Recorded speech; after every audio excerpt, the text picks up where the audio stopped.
Hey everyone! Today I'm going to show you how to use WOMBO Dream AI on your phone to create stunning AI generated art in just a few simple steps. Let's get started.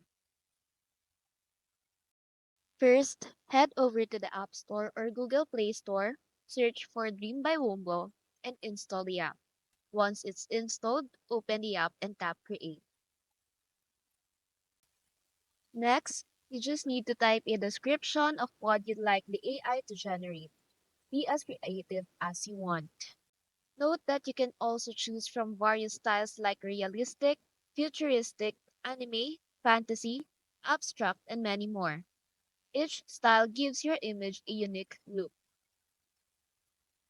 When you're ready, tap Create and watch the AI work its magic. Once your artwork is complete, simply tap Save or Share to download or post your masterpiece.